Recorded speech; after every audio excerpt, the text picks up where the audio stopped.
بسم اللہ الرحمن الرحیم۔ بسم اللہ الرحمن الرحیم۔ اگر گھر کے اندر کئی افراد رہتے ہیں اور سب مشترک ہیں، باپ بیٹے جو ہے جوائنٹ فیملی کے اندر رہتے ہیں، تو اب وہ کیا ایک آدمی کی قربانی کرنے سے سب کی قربانی ہو جائے گی؟ یہ مسئلہ اچھی طرح سمجھنا چاہیے۔ گھر کے اندر جو شخص صاحب نصاب ہے، ہر ایک کی طرف سے الگ الگ قربانی کرنی پڑے گی۔ خالی ایک قربانی کرنے کی وجہ سے یا جو ہے گھر کے اندر باپ کی قربانی یا سربراہ جو ہے گھر کے اندر اس کی طرف سے قربانی کر دی تو ہم سمجھ لیں سب کی طرف سے قربانی ہو گئی، ایسا نہیں ہوگا۔ بلکہ جو شخص صاحب نصاب ہے، گھر کے اندر جتنے بھی افراد صاحب نصاب ہوں گے، ہر ایک کی طرف سے قربانی کرنا ضروری ہے۔ مثال کے طور پر ایک گھر کے اندر جو ہے ایک باپ ہے، 4 بیٹے ہیں اور چاروں شادی شدہ ہیں اور ماں بھی ہے۔ سب کے سب اگر صاحب نصاب ہیں، باپ کی الگ قربانی ہوگی، ماں کی الگ قربانی ہوگی، چاروں بیٹوں کی الگ قربانی ہوگی اور چاروں بہووں کی الگ قربانی ہوگی۔ ایک قربانی کرنے کی وجہ سے جو ہے سب کی طرف سے ذمہ ساقط نہیں ہوگا۔ اس لیے ہر ایک شخص کو اپنا حساب لگانا چاہیے کہ کیا ہم صاحب نصاب ہیں۔ ہم نے اس کو جو ہے پچھلی ویڈیو کے اندر بتلایا تھا کہ کوئی شخص جو ہے 52.5 تولہ چاندی کی بقدر یعنی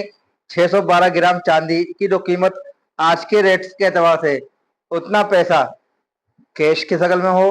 یا سونے اور چاندی کی شکل میں ہو یا اسی طرح جو ہے مال تجارت کی شکل میں ہو یا گھر کے ضروری سامان سے زائد جو سامان ہے اس کی شکل میں ہو، اگر ان چیزوں کی شکل کے اندر اگر اس کا پیسہ 52.5 تولہ چاندی کی بقدر اس کی رقم پہنچ جاتی ہے تو اس پر جو ہے زکوٰۃ، اس پر جو ہے قربانی واجب ہو جائے گی۔ باپ کو الگ کرنی پڑے گی، ماں کو الگ اور چاروں بیٹوں کو الگ اور بہوؤں کو جو ہے الگ قربانی کرنی پڑے گی۔ اس لیے اس چیز کو جو ہے ہمیشہ دھیان میں رکھنا چاہیے۔ ایک چیز، دوسری چیز یہ ہے بعض مرتبہ ایسا ہوتا ہے کہ والدین جو ہے وہ صاحب نصاب نہیں ہوتے،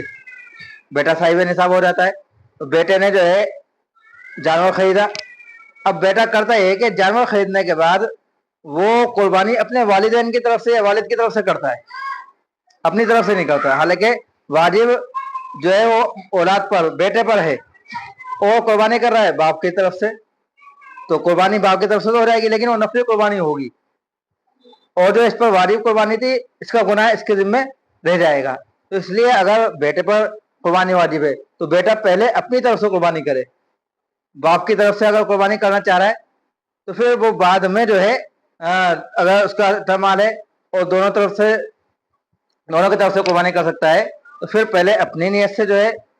جانور ذبح کرے، پھر باپ کی طرف سے بھی جو ہے جانور ذبح کر دے، اس میں ہو جائے گا۔ لیکن وہ اپنی طرف سے جانور ذبح نہ کر کے باپ کی طرف سے جو ہے جانور ذبح کرے، اس طرح جو ہے قربانی کرنا اس کے لیے مناسب نہیں ہوگا۔ اسی طرح بعض حضرات یہ کرتے ہیں کہ جو والدین مر چکے ہیں ان کی طرف سے قربانی کرتے ہیں اور اپنی طرف سے جس پہ قربانی واجب ہے اس کی طرف سے نہیں کرتے، سوچتے ہیں کہ پہلے والدین کی قربانی ہوگی پھر بیٹے کی قربانی ہوتی ہے، اگر ہوتی ہے تو ایسا کچھ نہیں ہے۔ جو صاحب نصاب ہے جس پر قربانی واجب ہے پہلے اسی کی طرف سے جو ہے قربانی کی جائے گی، اور اگر اس سے زائد مال اس کے پاس موجود ہے تو پھر جو ہے وہ اپنے مرحومین والدین کی طرف سے بھی کر سکتا ہے اور زندہ والدین کی طرف سے بھی کر سکتا ہے، اور جو ہے وہ کسی کے نام سے بھی جو ہے قربانی کر سکتا ہے، لیکن پہلے جس شخص پر قربانی واجب ہے اس شخص کو اپنی طرف سے قربانی کرنی پڑے گی۔ اللہ تبارک و تعالی ہمیں صحیح مسائل جان کر عمل کرنے کی توفیق عطا فرمائے۔